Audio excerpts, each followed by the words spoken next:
Everyone, good morning, welcome back to my channel Tina ব্লগে তোমাদের সবাইকে স্বাগত জানিয়ে আর একটা নতুন দিন নতুন একটা ব্লগ নিয়ে চলে এসেছি। আজকে সকাল সকাল ঘুম থেকে উঠে গেছি, আজকে ক্লাস আছে আমাদের, তো বেরোবো এখন আর কি। যাব হচ্ছে স্নান টান করবো, তারপরে তাই রেডি হয়ে বেরোতে হবে। তো উঠেছি হচ্ছে ওরকম 8টার দিকে। আর এদিকে মা এখন গেল হচ্ছে দোকানে, খাবার কিছু বানিয়ে দেবে। তো কি বানাবে, তো বললো কি ইপি বানিয়ে দেবো আর ডিম সিদ্ধ করে দেবো। তো আমি বললাম ঠিক আছে করে দাও, তাহলে আমি যাই গিয়ে স্নান করে আসি। তো ওই জন্যই এখন যাব উপরে, দাদা ভাই ভাড়াই গেছে। তো যাই, চলো আজকে ভিডিওটা শেয়ার করি। আর হ্যাঁ, বাটারফ্লাইটা আমার এত পছন্দ হয়েছে যে মানে লোভ সামলাতে না পেরে নিজের নখে একটা বাটারফ্লাই করে নিয়েছি, বুঝেছো? মানে এত ভালো লেগেছে আমার এই আর্টটা, দারুণ লেগেছে। যাই হোক, এই হাতে আমার একটা স্টোন বসানো ছিল, স্টোন ওয়ার্ক করা ছিল ওই মেরুন কালারের নেল পলিশ দিয়ে। তো সেটাকে আমি রিমুভ করে এটা অ্যাপ্লাই করেছি। আর তাছাড়া যেগুলো যেরকম ছিল সেরকমই আছে, অমরে আছে, ফ্রেঞ্চ আছে, ওয়াটার ড্রপ আছে, তারপর এটা হচ্ছে স্টিকার একটা লাগানো। যাই হোক চলো, অনেকগুলো আর কি কাজ করেছি গতকালকে বসে বসে, ম্যাম দিয়েছিল ঘরের, তো সেই কাজগুলো করেছি। আমি তোমাদেরকে দেখাবো, এখন তো সময় হবে না, বাড়ি এসে তোমাদেরকে প্রত্যেকটা জিনিস ভালোভাবে দেখিয়ে দেবো, ঠিক আছে? চলো যাই এখন। আমি আমার মার রান্নার সুবিধার্থে নিয়েছিলাম 11-র এই গ্র্যান্ড এগ বয়লার অ্যান্ড পোচারটা। সত্যি বলতে এখন কোনো রকম ঝামেলা ছাড়াই খুব ইজিলি এগ বয়েল হয়ে যায়। তাই যে এখন রেডি হয়ে বেরোচ্ছি সাইকেল নিয়ে। আজকে রেডি হতে গিয়ে কারেন্ট চলে গেছে, আর বলো না কি গরম, কি বিরক্তি। সাঙ্গ পাঙ্গ সব শুরু করে দিয়েছে এখানে। চলো ব্যাগ ট্যাগ নিয়ে নিলাম, এবার এগোনো যাক। দুগ্গা দুগ্গা। আজকে একটু রোদটা কম আছে, তবে গরম বেশ ভালোই, গরম কম হয়নি। যাই হোক বেরোলাম, যাই টুকটুক টুকটুক করতে করতে। এই যে বাজার বসেছে, কি সুন্দর একদম নেলসগুলো, বাহ এই মেয়েটা। তো যাই হোক, আজকে আমাদের আর কি তাড়াতাড়ি ছুটি হয়ে গেছে, ম্যামের একটা আর কি মেকআপ আছে করার, ব্রাইডকে সাজানোর, তো ওই জন্যই 3টায় ছুটি হয়ে গেছে। আর আজকে শুধু 3D আর্ট ছিল, তো যেটা আমরা শিখতে পেরেছি সবাই প্রথম দিনই, খুব ভালো আর কি করতে পেরেছি। তো যাই হোক এখন বেরোলাম, যাই বাড়ির দিকে। 3টে, এখন 3:30 বাজে এরকম আর কি। এই টাইমটা এখন একটু রাস্তাটা বেশ ফাঁকাই পাবো, আর ওয়েদারটাও ঠিক আছে, দেখা যাক কতক্ষণ এরকম থাকে।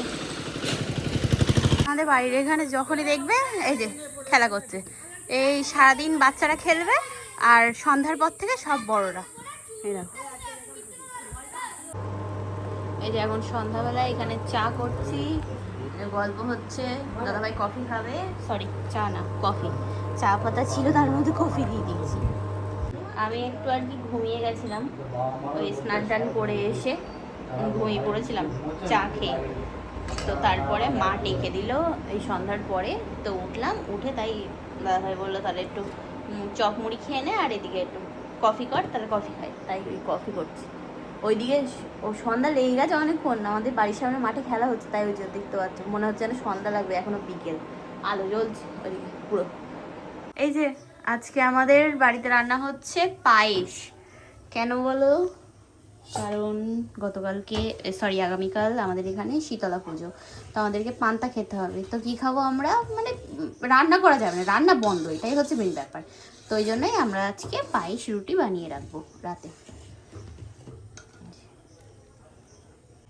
দশহরা গেল, ওটাতেও আমাদের পান্তা খেতে হয়, রান্না পুজো এই সরি শীতলা পুজো এতেও পান্তা খেতে হয়, রান্না পুজোতেও পান্তা খেতে হয়, মানে এটাই হচ্ছে ব্যাপার, বুঝেছো? যাই হোক এখন এই পায়েসটা মা করছিল, করতে করতে মা বললো যে আমি একটু ঘরে ঝাড়ু লাগিয়ে নিই, তো একটু দেখ, তো এই জন্য এদিকে আসলাম আবার। আর ইন্ডাকশন ওভেনে বসিয়ে করা যায়, কিন্তু নিচ দিয়ে না পোড়া লেগে যায় স্টিলের এই ভবনাটাই, তো ওই জন্য এটা সেইটা আমি করেছিলাম, অসুবিধা হয়েছিল, তাই মাকে বললাম গ্যাসে বসাও, গ্যাসে বসিয়ে করো। এখানে আমি সব কিছু এখন বিছিয়ে নিয়ে বসেছি, কাজ করব তাই। আমাদের এখানেও আগামীকাল শীতলা পুজো হবে, তো ওই জন্য এই যে এসছে সবাই।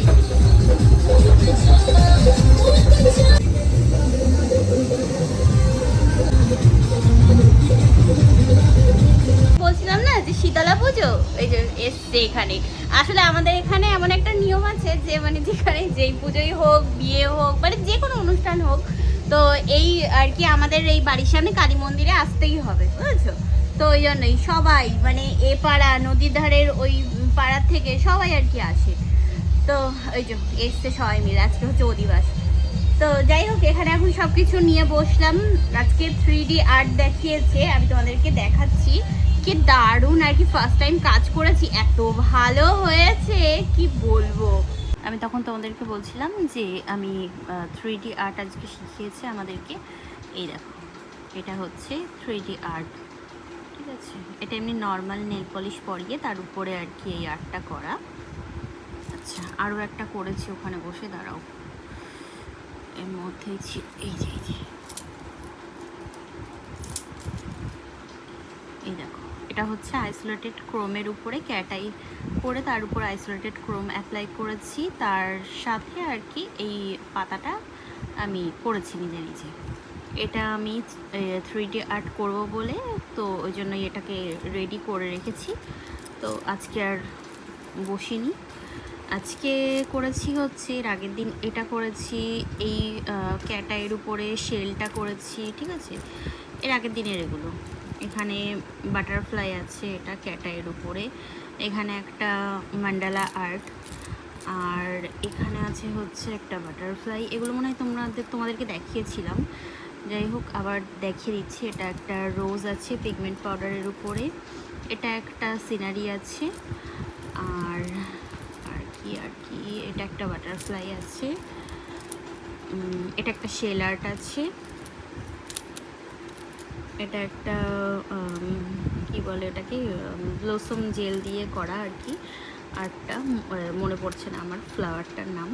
আচ্ছা, এটা আছে হচ্ছে ক্যাটাইয়ের উপরে আইসোলেটেড ক্রোম অ্যাপ্লিকেশন করে এরকম করা, এটা নিয়ন পিগমেন্ট পাউডার দিয়ে করা। আচ্ছা, এটা তো দেখালাম তোমাদেরকে এক্ষুনি। এটা, হ্যাঁ, এইটা আজকে বসে বসে আমি করেছি ওখান থেকে এসে, ঠিক আছে?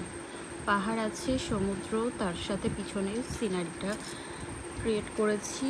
আর আচ্ছা, এটা করেছি, বাট এটা আমার অতটাও পছন্দ হয়নি, কারণ এই যে ব্রিজটা আর কি বানানো হয়েছে এটা বড্ড থেবড়ে গেছে ব্যাপারটা। তবে নৌকা, এই পাখি, এই গাছ, এগুলো সব ঠিক ছিল। ভিতরের আর কি ব্যাকগ্রাউন্ডের যে কালারটা আছে ওটাও সব মানে ঠিকই ছিল, ওই জায়গাটায় এসে ঘেটে গেছে, তো ওই জন্যই। যাই হোক, এই একটা আর কি আমি ওয়াটারমেলন করেছি এই কালার দিয়ে। তো এটা যে ওয়াটার ড্রপটা করেছি উপরে, এগুলো কোনটা বলো তো, এই যে ওয়াটার ড্রপ করা, এটা হচ্ছে ম্যাট ফিনিশ দেওয়া, এটা টপ কোট অ্যাপ্লিকেশন করা, এটাই হচ্ছে ব্যাপার। যাই হোক, আর এগুলো আমি রেডি করে রেখেছি, বেশ কালার টালার সব কিছু দিয়ে এগুলোতে আমি করব 3D আর্ট। ব্যাস এইটুকুই ছিল আমার আর কি হাতের কাজ আজকের মতো। কেমন লাগলো জানিও কমেন্ট বক্সে। আর্টগুলো আমার ভীষণ পছন্দ হয়েছে, আর আজকে ম্যামকে দেখিয়েছিলাম, ম্যামেরও ভীষণ পছন্দ হয়েছে আর কি জিনিসগুলো। তবে ব্যাপার হলো আরও বেশি মানে করে প্র্যাকটিস করতে হবে, হাত সেট করতে হবে। আমার যেখানে এক একটা আর্ট এখন করতে 2.5 ঘন্টা 3 ঘন্টা এরকম লেগে যাচ্ছে, যেহেতু সূক্ষ্ম সূক্ষ্ম তুলির কাজ, তো ওই জন্যই। যাই হোক, হাত যখন সেট হয়ে যাবে আশা করছি তখন আর কোনো সমস্যা হবে না। তো দেখা যাক কতদিনে সেট হয়। যত ম্যাম তো বললো যে যত বেশি প্র্যাকটিস করবে তত তাড়াতাড়ি আর কি হাতে কাজ তোমরা করে নিতে পারবে, মানে তুলি ধরা কীভাবে, মানে সব কিছু অ্যাপ্লিকেশন করা, তো সেগুলো ইজি হয়ে যাবে। দেখা যাক এখন কি হয়। হ্যাঁ, তো আগামীকাল ছুটি আছে আমাদের, আর এবার আবার ক্লাস কবে রাখি কে জানে, এখনো পর্যন্ত ঠিক হয়নি। ওই ঠিক হয়ে আছে হচ্ছে তোমার রবিবার শুক্রবার, এগুলো আমাদের ফিক্সড। এখন দেখা যাক নেক্সট ক্লাস কবে, কারণ সামনের শুক্রবারে বললো যে ম্যামের সময় নেই, তো ওই জন্য বলছিল যে অন্য একটা দিন রাখবে। তো চলো আজকে ভিডিওটা এই পর্যন্তই রাখবো। কেমন লাগলো ব্লগটা জানিও। ঘুমাবো এবার আমি, আর তখন সন্ধ্যাবেলা মানে বিকেলে এসে স্নান টান করে চা খেয়ে ঘুমিয়ে পড়েছিলাম। সন্ধ্যাবেলা মা ডেকে দিল, উঠে পড়েছি। তারপরে আর মানে ঘুমটা কি বলো তো পোষায়নি, তো ওই জন্য কেমন যেন মনে হচ্ছে, তো একটু ঘুমালে বেশ ভালো ভালো লাগবে শরীরটা। তো চলো আজকের মতো এই পর্যন্তই রাখবো। কেমন লেগেছে আমার হাতের কাজগুলো অবশ্যই কমেন্ট বক্সে জানিও। তো আজকের মতো tata bye bye, good night, sweet dream, ভালো থাকো সবাই, টাটা।